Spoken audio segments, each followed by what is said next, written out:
전국민대학교 정치대학원장 박휘락 교수입니다. 전 중요 안보 문제를 AI 기술을 활용한 목소리와 영상을 중심으로 설명드리겠습니다. 안녕하십니까?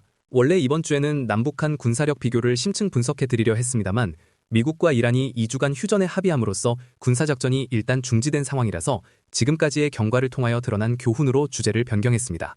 2003년 미국의 이라크 공격 당시에는 미군이 기자들을 장갑차에 태워 전황을 실시간으로 중계했습니다.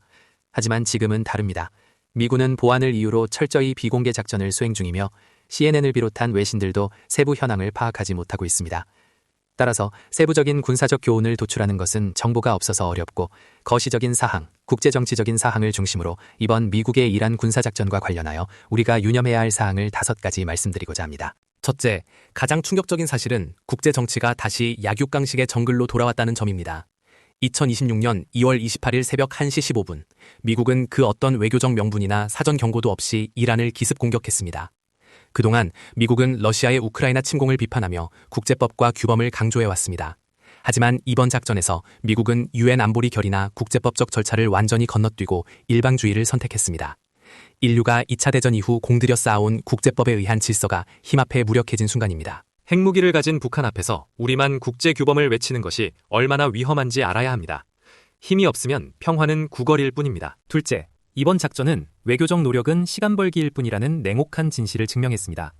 마코 루비오 국무장관의 언급처럼 미국은 지난 수십 년간 대화로 북한과 이란의 핵무장을 막으려 했으나 결국 북한은 핵보유국이 되었고 이란은 임계점에 도달했습니다. 결국 미국은 이스라엘이 과거 1981년 이라크와 2007년 시리아의 원자로를 폭격해 핵무장을 원천 타단했던 것처럼 예방타격이라는 극단적 수단을 꺼내들었습니다.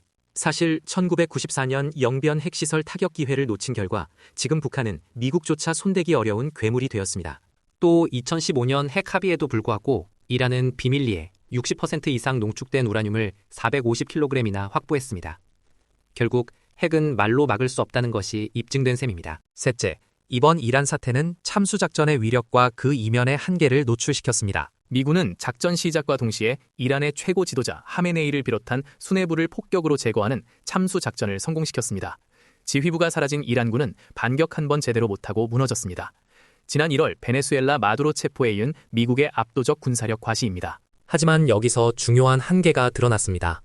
지도부를 너무 많이 사살하다 보니 미국이 종전 협상을 할 상대가 사라진 것입니다. 김정은 역시 이번 사태를 보며 극심한 공포를 느꼈을 것입니다. 하지만 우리는 기억해야 합니다. 독재자 한 명을 제거한다고 상황이 종료되지 않습니다. 오히려 더 강경한 지도자가 나올 수 있습니다. 따라서 참수작전은 실제 결행보다 공포를 통한 억제와 온건파 살려두기 같은 정교한 전략이 병행되어야 합니다. 넷째, 이번 사태에서는 삼각 억제의 효과가 어느 정도 입증되었습니다. 이번 사태에서 이란은 미국을 직접 공격하는 대신 주변국을 위협하거나 호르무즈 해협을 봉쇄하는 전략을 썼습니다. 이를 삼각 억제, 트라이앵귤러 디터런스라고 합니다. 제가 이전 유튜브에서 설명드린 적이 있습니다. 본체를 때릴 수 없으니 그 우방국을 때려 적의 행동을 제약하는 방식입니다. 이것은 한반도에서 가장 우려되는 시나리오입니다. 미국이 북한을 타격하려 할 때 북한은 서울을 불바다로 만들겠다며 우리를 인질로 잡을 수 있습니다. 실제로 1994년에 북한 영변 핵발전소 타격을 검토하던 미국은 남한의 피해를 우려해 타격을 포기했습니다. 우리가 독자적인 핵무장이나 압도적인 대응 능력을 갖추지 못한다면 우리는 평생 북한 핵의 인질이 되어 미국의 손발을 묶는 도구로 전락할 수밖에 없습니다. 다섯째, 이번 사태에서 동맹의 한계가 드러났습니다. 이번 작전에서 미국의 핵심 우방인 영국, 스페인 등은 기지 사용을 거부하거나 지원에 소극적이었습니다. 독일 총리는 대놓고 우리의 전쟁이 아니다 라고 선을 그었습니다.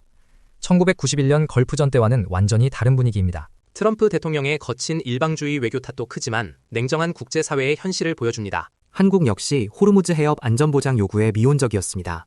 이에 대하여 트럼프 대통령은 한국을 지켜주는데 정작 한국은 돕지 않는다며 주한미군 철수까지 시사하는 노골적인 불만을 표시했습니다. 만약 북한이 남한을 공격할 때 유럽 국가들이 우리 전쟁이 아니다 라며 발을 빼고 미국마저 실망감에 방관한다면 어떻게 되겠습니까? 동맹은 기브 앤 테이크입니다. 우리가 기여하지 않으면서 보호만 받으려는 태도는 더 이상 통하지 않는 시대가 왔습니다. 결론입니다. 과거 구한말, 청나라 외교관은 조선을 가리켜 연작처당이라 비유했습니다.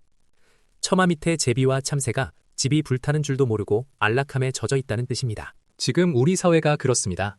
북한은 대놓고 핵공격과 합병을 위협하는데 우리는 국제정치의 비정한 힘의 원리를 애써 무시하고 있습니다. 힘이 없으면 국제법도 정의도 지켜주지 않습니다. 한미 동맹을 강화하는 것은 물론 북한의 핵 위협에 대응할 수 있는 실질적인 힘을 구비하기 위해 고민해야 합니다. 평화는 말로 지키는 것이 아니라 전쟁을 억제할 수 있는 압도적인 힘으로 지키는 것입니다. 오늘 내용이 유익하셨다면 구독과 좋아요 부탁드립니다. 다음 주에는 미뤄졌던 남북한 군사력 비교 분석으로 돌아오겠습니다. 감사합니다.